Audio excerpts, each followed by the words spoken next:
La lutte contre les sentiments. Bonjour à tous, aujourd'hui je vais vous parler des âmes qui luttent contre leurs sentiments.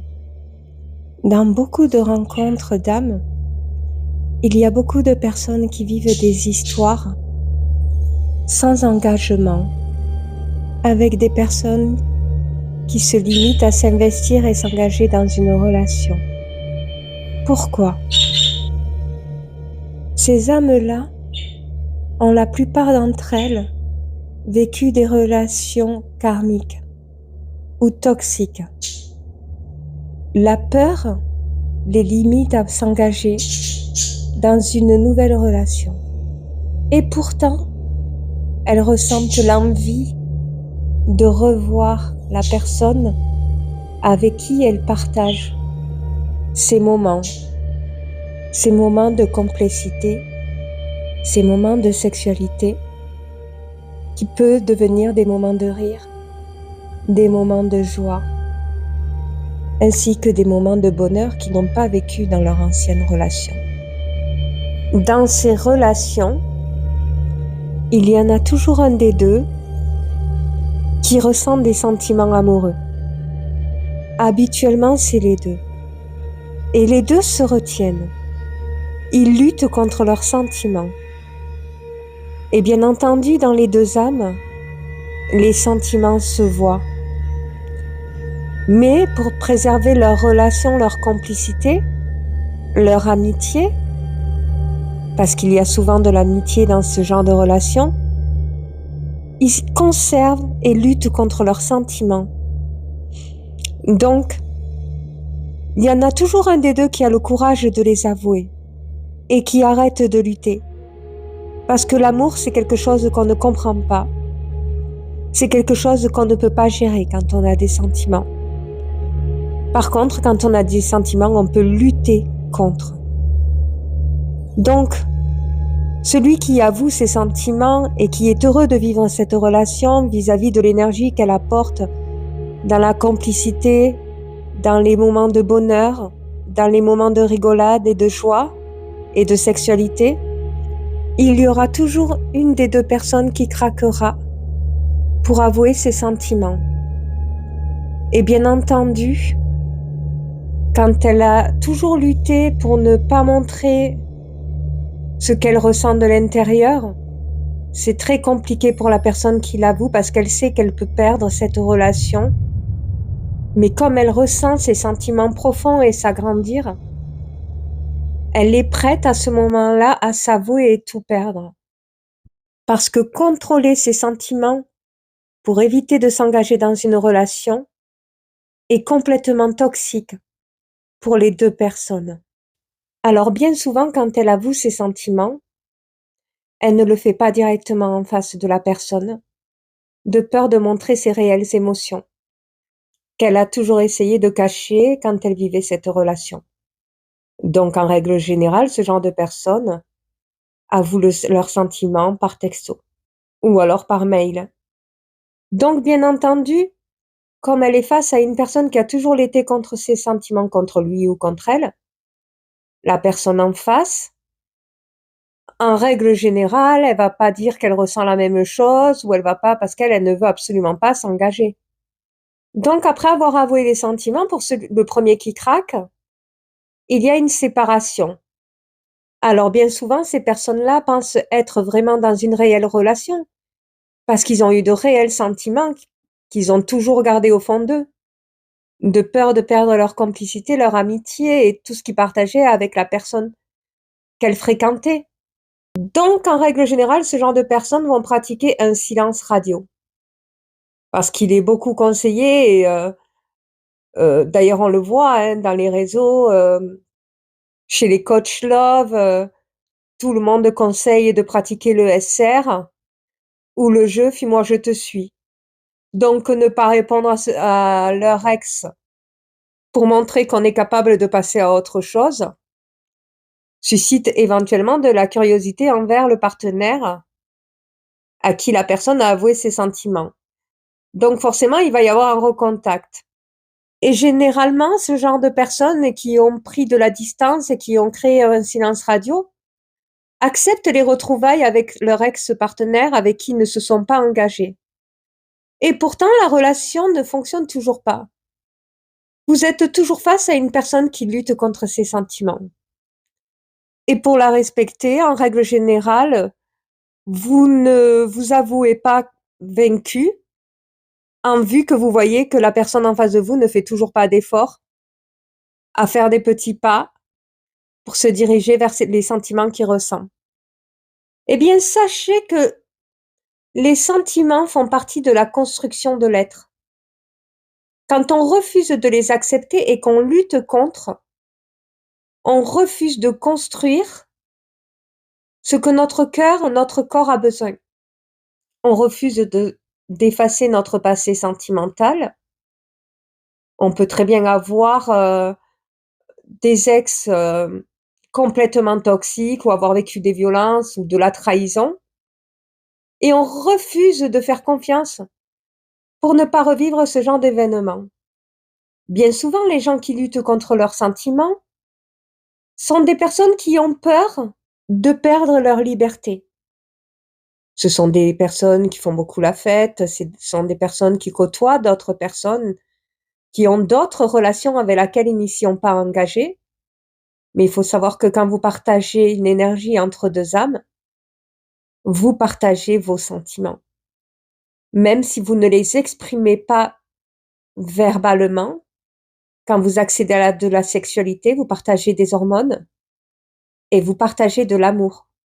L'ocytocine, l'hormone de l'attachement, la dopamine, l'hormone de la tendresse, la sérotonine, l'hormone du bonheur, et la testostérone, l'hormone de l'excitation. Toutes ces hormones, quand elles sont partagées, elles créent un cocktail. D'ailleurs, c'est ce que les scientifiques disent, que ces hormones forment un cocktail qui rend euphorique et qui rend amoureux. Alors, bien souvent, les personnes qui luttent contre leurs sentiments partagent leur sexualité avec d'autres partenaires. Donc, forcément, au niveau de leur mémoire et au niveau de leurs hormones, quand une personne partage sa sexualité avec d'autres partenaires, elle ne peut pas s'attacher à la personne qu'elle côtoie. Donc, elle ne peut plus sécréter de l'ocytocine, l'hormone de l'attachement. En vue que dans la mémoire de la personne libertine, il y a plusieurs partenaires avec lesquels elle partage des hormones. Et là, je vous parle scientifiquement. Donc, dans sa mémoire, si elle côtoie à peu près 3 personnes, même ne serait-ce que 2 personnes, elle partage des moments, elle partage de la sexualité, elle partage de la complicité. Et le fait de partager ces moments avec plusieurs partenaires lui permet de ne pas s'attacher à un des 2 partenaires. C'est valable autant pour l'un que pour l'autre. Donc, elle est dans le contrôle de ses sentiments. Parfois, dans ce genre de relation, vous pouvez voir votre partenaire qui lutte contre ses sentiments un peu plus ouvert à vous, qui vous avoue un peu plus ses sentiments. Il peut commencer à vous dire que vous lui manquez, malgré qu'il n'y a pas d'engagement, qu'elle a envie de vous voir ou de partager des moments avec vous. Mais parce qu'à ce moment-là, c'est une preuve que cette personne-là est vraiment seule. Par contre, quand vous voyez qu'elle commence à lutter, soudainement, c'est sa peur de l'engagement qui fait qu'elle se contredit elle-même. Donc elle peut très bien vous dire: «Ah mais non, je t'ai jamais dit ça. Ah mais non, mais c'est parce que je t'apprécie, c'est tout». Quand une personne vous parle comme ça, elle est dans le contrôle de ses sentiments. Parce qu'elle ne veut absolument pas tomber amoureuse ou amoureux. Et bien souvent, c'est parce qu'elle a peur de l'engagement. Alors moi, je ne vais pas vous le cacher, j'ai énormément de témoignages sur ce genre de relation où des personnes se pensent être en couple avec des personnes qui contrôlent leurs sentiments. Et parfois, elles peuvent être menées à de pires injustices de la part de la personne qu'elles côtoient. Ils peuvent aller jusqu'à leur dire: «Non mais, je te préviens, ne crois pas que tous les 2 ça va aller plus loin que ça restera juste sexuel et c'est tout», et la personne, comme elle est attachée et amoureuse et qu'elle sait que la personne le sait, elle ne se contient qu'à ça. Parce qu'elle est toujours dans l'espoir que la personne puisse accepter ses sentiments. Et le pire, c'est que les coachs love vous fait penser être en couple, sauf que vous ne l'êtes pas. Parce que vous ne construisez rien avec des personnes comme ça. Et quand on ne construit pas, on n'évolue pas. Pour évoluer, il faut s'engager. Pour construire, on se construit d'abord avec des sentiments que l'on accepte. Ensuite, on s'engage. Et ensuite, on évolue parce qu'on se rend compte qu'avec l'amour, on accède à encore plus de bonheur dans sa vie. Parce qu'on accepte d'aimer et d'être aimé. Et l'amour, dans tous les domaines, permet d'évoluer. Alors, bien souvent, les personnes qui ne s'engagent pas, ils vont vous le dire, hein. Je suis bien avec toi, mais je peux être bien avec d'autres personnes aussi. Ils vont être complètement honnêtes envers vous. Et c'est une manière de lutter contre ces sentiments. En fait, quand ces personnes vous parlent mal, vous faites du mal sans le vouloir, hein, parce que je suis persuadée que c'est involontaire. C'est pas contre vous que cette personne, elle fait ça. Elle fait ça contre elle-même. Elle fait ça parce qu'elle lutte, parce qu'il est hors de question pour elle d'envisager un avenir avec vous. Alors, il est possible qu'elle ait imaginé quelque chose. Avec les sentiments que vous partagez, non dévoilés pour elle, parce qu'elle lutte pour pas que ses sentiments grandissent. Et quand elle ressent des sentiments très forts, elle va lutter encore plus. Et vous allez ressentir comme un rejet qui est inacceptable pour vous. Donc, à partir de ce moment-là, plus vous allez vous dévoiler et plus cette personne, elle va lutter. Et quand vous allez vous préserver, cette personne va un peu plus se dévoiler. Et c'est là où vous allez ressentir un sentiment d'espoir que votre couple puisse enfin voir le jour. Mais le problème qu'il y a, c'est que ces personnes-là se conduisent comme ça, avec tous les partenaires qu'elles côtoient. Sauf que les personnes qui luttent contre leurs sentiments, ils se sont entraînés à ça et ils sont comme ça avec tout le monde. Et ce n'est pas parce qu'ils n'ont pas rencontré la bonne personne, hein, parce que la bonne personne, ils l'ont rencontrée. Et plusieurs fois. Mais c'est juste parce qu'ils n'en ont pas voulu. Ils passent à côté des relations à laquelle ils auraient pu être heureux ou heureuses. Donc, comment se comporter envers ces personnes? Bien, quand elles luttent, qu'elles vous rejettent, parce qu'elles voient que vous vous dévoilez encore plus, dites-lui verbalement pourquoi tu luttes. La personne ne va rien comprendre. Dites-lui, tu luttes contre quoi? La personne qui contrôle ses sentiments n'aura pas de réponse à ça. Parce qu'elle se rend pas compte de ce qu'elle fait. Elle est guidée par ses peurs. Mais dans l'isolement, c'est une question qui va la percuter.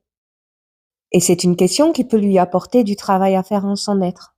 C'est une question qui peut la faire mûrir et qui peut l'aider à se développer.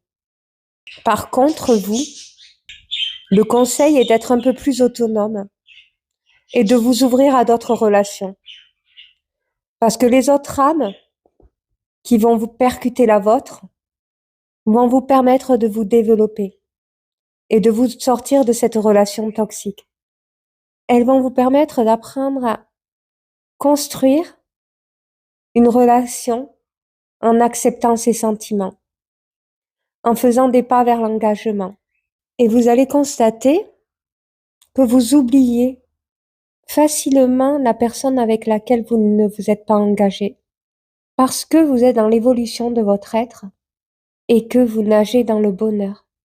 Donc ça veut dire qu'à partir de ce moment-là, votre âme est réglée. Parce que si vous avez attiré cette toxicité, cette relation, ce n'était pas pour rien. C'est parce qu'il y avait quelque chose à régler en votre âme, en votre être intérieur.